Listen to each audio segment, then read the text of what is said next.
आज हम परिमेय और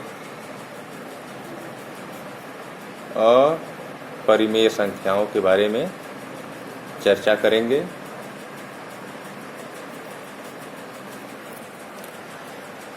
नाइन्थ क्लास में भी इसके बारे में कुछ बताया गया है और उसी नाइन्थ क्लास के जो पूर्व ज्ञान है उसी से कनेक्ट करते हुए हम आगे की तरफ बढ़ेंगे। नाइन्थ क्लास में बताया गया है आप लोगों को कि वास्तविक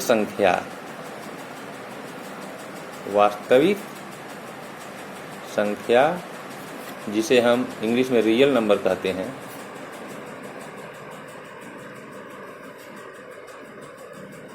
परिमेय और अपरिमेय संख्याओं का संयोजन होती है। अर्थात वास्तविक संख्याओं का जो समुच्चय होता है वह परिमेय और अपरिमेय संख्याओं के समुच्चयों के सम्मिलन से निर्मित होता है। अपरिमेय संख्या,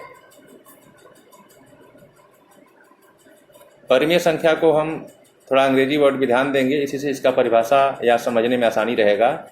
परिमेय को रेशनल नंबर कहा जाता है। परिमेय संख्या को रेशनल नंबर और अपरिमेय संख्या को अंग्रेजी में इर्रेशनल नंबर। परिमेय संख्या का जो रेशनल शब्द है, रेशनल नंबर का, यह रेशियो से मिलकर बना है, जिसकी हिंदी होती है अनुपात। तो अगर हम इस रेशियो शब्द या अनुपात शब्द से परिमेय संख्या को परिभाषित करने का प्रयास करें तो परिमेय संख्या की परिभाषा निम्न प्रकार दी जा सकती है। परिमेय संख्या अर्थात वे संख्याएं जिन्हें हम अनुपात के रूप में व्यक्त कर सकें। अनुपात के रूप में व्यक्त करने से तात्पर्य होता है कि वे संख्याएं जिन्हें हम दो संख्याओं के भिन्न के रूप में व्यक्त कर सकें। वे संख्याएं जिन्हें हम, थोड़ा मैथमेटिकल लैंग्वेज में लिखेंगे हम, जिन्हें हम P/Q के रूप में, वे संख्याएं जिन्हें हम P/Q के रूप में व्यक्त कर सकें, उन्हें परिमेय संख्या कहते हैं।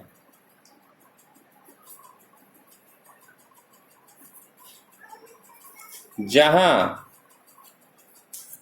वे संख्याएं जिन्हें हम P/Q के रूप में व्यक्त कर सकें उन्हें परिमेय संख्या कहते हैं। जहां P और Q पूर्णांक संख्याएं हैं तथा Q ≠ 0। ये परिभाषा हो गई परिमेय संख्या की कि वे संख्याएं जिन्हें हम P/Q के रूप में व्यक्त कर सकें उन्हें परिमेय संख्या कहते हैं। जहां P और Q पूर्णांक संख्याएं हैं तथा Q ≠ 0। अब इसके अगर हम उदाहरण देखें, इसके एग्जाम्पल देखें, क्या कौन कौन संख्याएं परिमेय संख्याएं होती हैं, तो जितनी भी संख्याएं गिनती वाली हैं अर्थात नेचुरल नंबर, प्राकृतिक संख्याएं, वे सब परिमेय संख्या होती हैं। जितनी भी भिन्न वाली संख्याएं होती हैं ये भी सब क्या होती हैं, जितनी भी भिन्न वाली संख्याएं होती हैं ये भी परिमेय संख्या होती हैं। और दशमलव में ऐसी संख्याएं व्यक्त की जाएं जो जिनका दशमलव प्रसार शांत प्रवृत्ति का हो, या अगर अशांत हो तो किसी संख्या का बार बार रिपीट हो रहा हो, संख्या या संख्याओं के समूह का बार बार रिपीट हो रहा हो। जैसे यहाँ पर 3 का बार बार रिपीट हो रहा है और ये भाग कभी खत्म नहीं हो रहा है, अनंत तक जा रहा है, लेकिन 3 का ही बार बार आवृत्ति हो रही है। इसके अलावा अगर हम देख सकते हैं एक संख्याओं का समूह का आवृत्ति हो, जैसे 2 3 1 2 3 1, यहाँ 2 3 ऐसे तमाम संख्याएं आती हैं। जब आगे हम एक्सरसाइज हल करेंगे तो हम ऐसे समस्याओं से हमें दो चार होना पड़ेगा। तो यहाँ एक संख्याओं का समूह है 2 3 1, यानी कि भाग देने के क्रम में हर चौथी चरण में हमें ये दो पिछली वाली संख्या मिल जा रही है। जैसे इस चौथे चरण में 2 मिला, इस चरण में 3 मिला, फिर इसमें 1 मिला। इस तरह से एक संख्याओं के समूह का बार बार आवृत्ति हो रहा है, तो ये भी परिमेय संख्याओं के ही अंतर्गत आता है। अब इसी के आधार पर अगर हम अपरिमेय संख्या का परिभाषा लिखना चाहें तो हम बड़ी आसानी से लिख सकते हैं। सारे हमारे शब्द यही रहेंगे, बस ये जो जहाँ लिखा है वे संख्याएं जिन्हें हम P/Q के रूप में व्यक्त कर सकें उन्हें परिमेय संख्या करते हैं, और जिन्हें हम P/Q के रूप में व्यक्त न कर सकें उन्हें हम अपरिमेय संख्या कहते हैं। तो दोनों परिभाषाओं में बस एक ही शब्द न का अंतर है। हम इसे भी लिख लेते हैं, वे संख्याएं जिन्हें हम P/Q के रूप में व्यक्त न कर सकें उन्हें अपरिमेय संख्या कहते हैं, जहां P और Q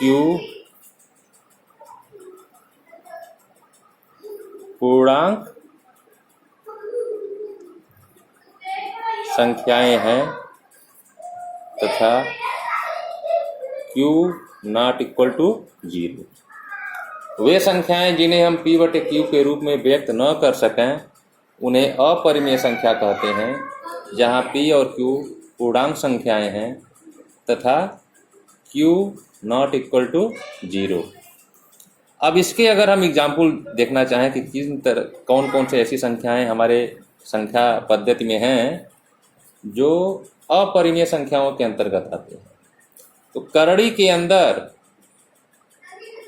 सारी अभाज्य संख्याएं अपरिमेय संख्याएं कहलाती हैं। जैसे करड़ी में 2 अभाज्य संख्या होती है, करड़ी में 3, करड़ी में 5, करड़ी में 7, करड़ी में 11, करड़ी में 13, ये सारी संख्याएं यानी अभाज्य संख्याओं को अगर हम करड़ी के अंतर्गत लिख दें तो वे सभी संख्याएं अपरिमेय संख्याओं के अंतर्गत आएंगी।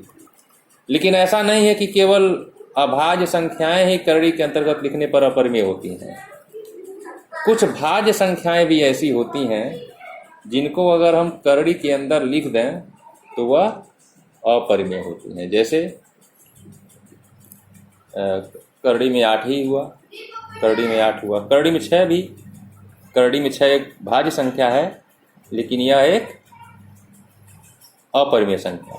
करड़ी में 8 हुआ, करड़ी में 10 हुआ, करड़ी में 12 हुआ, करड़ी में 18 हुआ, करड़ी में 20 हुआ, करड़ी में 22 हुआ, करड़ी में 21 हुआ। ये सब अपरिमेय संख्याओं के अंतर्गत ही आता है। लेकिन करड़ी में लिखी हुई ऐसी भाज्य संख्याएं जिनका मान या जिनका वर्गमूल पूर्णांक होता है वह अपरिमेय संख्या नहीं होता है। जैसे अगर हम करड़ी में 16 लिख दें तो करड़ी में 16 का मान 4 होगा, तो यह अपरिमेय संख्या न होकर के क्या हो जाएगा, ये परिमेय संख्या होगा, क्योंकि 4 एक प्राकृतिक संख्या है और मैंने पहले ही बता दिया है कि सभी प्राकृतिक संख्याएं परिमेय संख्या होती हैं। तो अगर हम इसको दूसरे रूप में देखें, व्यवहारिक रूप में देखें, परिभाषा से थोड़ा इतर जाकर हम इसके बारे में देखें कि किन संख्याओं को हम अपरिमेय संख्या कहेंगे, तो ऐसी संख्या जो करड़ी के रूप में लिखी गई हो और उसका वर्गमूल कोई पूर्णांक न हो, उसे अपरिमेय संख्या कहते हैं। साथ ही साथ दशमलव के रूप में लिखी गई वे संख्याएं जिनका दशमलव प्रसार अशांत हो और अनावर्ती हो, अर्थात संख्याओं की पुनरावृत्ति न हो रही हो, जैसे 3.01000702 ऐसे कोई संख्या आ जाए, एब्सर्ड तरीके से बढ़ रहा हो। जैसे ये संख्या थी तो इसमें ये रिपीटिंग नंबर थे 231 या 33333, तो हम इसको परिमेय संख्या के रूप में रखेगा। लेकिन इसमें क्या हो रहा है, इसमें कोई ट्रेंड नहीं मिल रहा है, बिल्कुल एब्सर्ड तरीके से संख्या यह बढ़ती जा रही है। 3.01000702371035 ऐसे करके कोई संख्या अगर लिखी गई हो तो दशमलव प्रसार में इसको भी हम अपरिमेय संख्या कहते हैं। अब हम यह करड़ी में 2, करड़ी में 3, करड़ी में 5, करड़ी में 7 जैसी ये संख्याएं हैं, यह अपरिमेय कैसे हैं, कैसे हम इसको सिद्ध करेंगे, या करड़ी में 6, करड़ी में 8, करड़ी में 10 किस प्रकार अपरिमेय संख्या है, ये हम एक्सरसाइज में जब सवाल लगाएंगे तो ये सारी चीज़ें क्लियर होंगी। अगले वीडियो में इस पर विस्तार से चर्चा होगा।